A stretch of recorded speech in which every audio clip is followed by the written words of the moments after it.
Hey guys, welcome back to my tiny kitchen. Do I have a treat for you today? It's gonna be a longer video and I'll probably forget half of what I wanted to tell you. But we are going to make a Korean soup called Sundubu.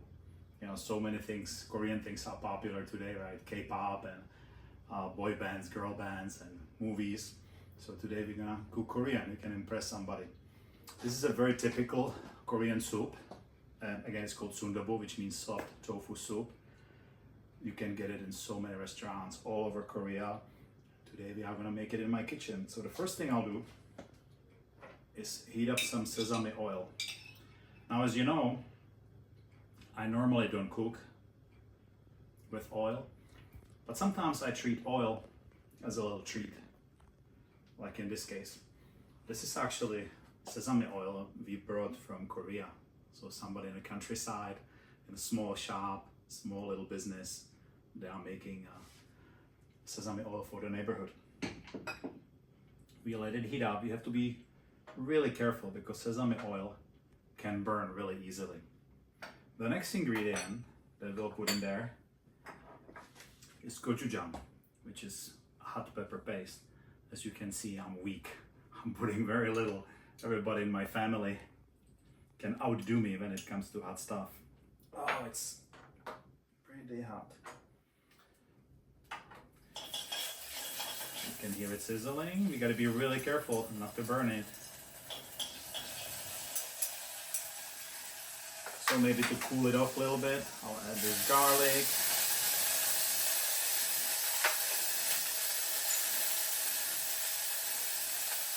The problem cooking on this kind of stove that it's hard to control the temperature. Now, instead of the gochujang, a lot of people would put hot pepper paste, which my family will probably add on later. But I'm gonna use gochujang, and I'll tell you a little bit more about gochujang later. I'm gonna add onion. I have the white part of a green onion and a regular onion.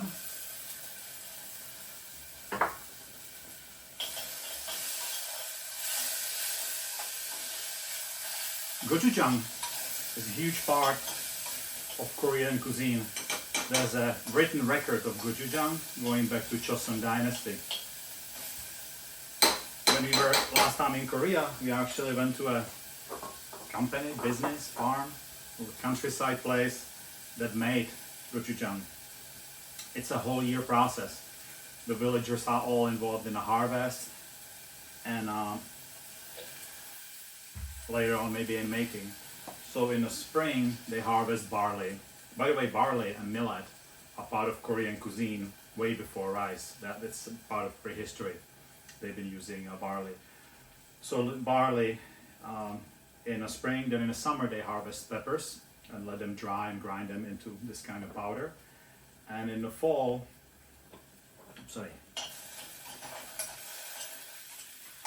in the fall, they make a soybean paste, and then in the winter maybe they make a gochujang. The gochujang is better after a year or 2 or 3, so the flavors just kind of mingle. This is looking really good, so I'm going to add some zucchini. Raise the fire again. I'm going to add some potatoes. Now, this is obviously not traditional, but at the end of the day, I'm an Eastern European boy, and if I can add potato to something, I definitely will. Now, this is Sundubu Jjigae, which means soft tofu soup. And a lot of people put kimchi, which makes it kimchi jjigae. I really don't like kimchi in my soup, but maybe I'll put a little bit of the juice to offset the gochujang. And then I'll have the kimchi on the side with banchan. We have potato. Next thing I'm gonna do is add the stock.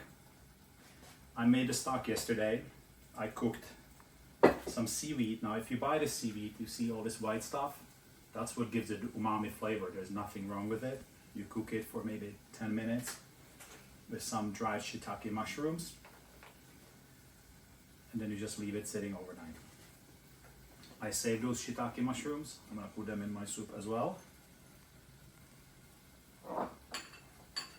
And I'm gonna add the stock.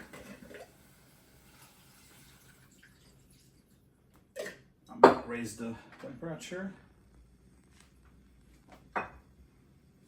add some more mushrooms. And these enoki mushrooms, they make it really wonderful. That pretty much fills my pot. You don't want to add that much liquid, just kind of enough to cover all the ingredients. So I think I told you what I know about gochujang. There's probably more. Soup is really important in Korean cuisine. Soup and rice. And you know, in a lot of the cuisines of countries that experience hunger, right? Soup is such an easy way to get calories and healthy nutrients. In fact, in Korean, one of the expressions for letting somebody go, like breaking up with somebody, is no more soup for you. So, and Korean has a lot of sayings that have to do with food, and that's probably time for another video. So I'm gonna cover this. I'm gonna let it cook. Oh no, I'm sorry. Most important ingredient, soft tofu. Now, if you don't have gochujang, you can use hot pepper. You don't have to make this kind of stock. You can just use water. If you don't have soft tofu, you can make it with hard tofu. If you don't have Korean hot pepper, you know, you could probably use paprika and smoke and sweet, but then it's no longer Korean. So we're gonna cover this, we're gonna let it cook. If you go to a Korean restaurant and order this, you'll get it with a stone pot with rice. And the pot is so hot that the rice is actually burned on the edges. You get out the rice, you eat it with this, and at the end, you can scrape the burnt rice and it makes an amazing cracker. Or you pour hot water or barley tea maybe in it and make it into a soup. I was going to do that on the side, but then I decided not to. The way I'm going to eat it is like some old Korean ajashi or maybe a college student, and that's with yesterday's cold leftover rice, which makes it so delicious. You take a spoonful of rice, dip it in your soup. That's it, guys. This is going to cook for maybe 15-20 minutes until the potatoes are done and all the flavors are mixed. It looks really simple. Try it. This soup is delicious. Maybe if you want to come look what it looks like right now, if it's not boiling yet. I gotta raise the heat. But it's gonna be delicious. Mine is really mild because I like mild Korean food. You can tell from my kimchi. I like mild kimchi, unlike the rest of my family. Oh, there's one thing I wanted to tell you.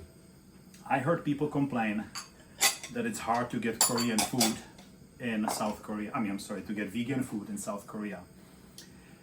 That's not exactly true. Korean cuisine has a huge amount of vegetables. You can find anything you want.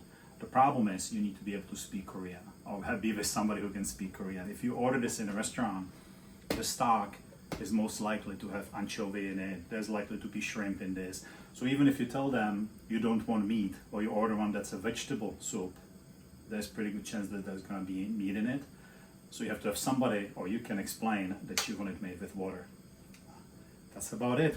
Hey guys, make this, it's delicious. I hope you enjoy it. You can impress somebody with your Korean cuisine. Obviously you don't have to use Korean pot. I just did that to show off. You can use a regular, whatever pot you have.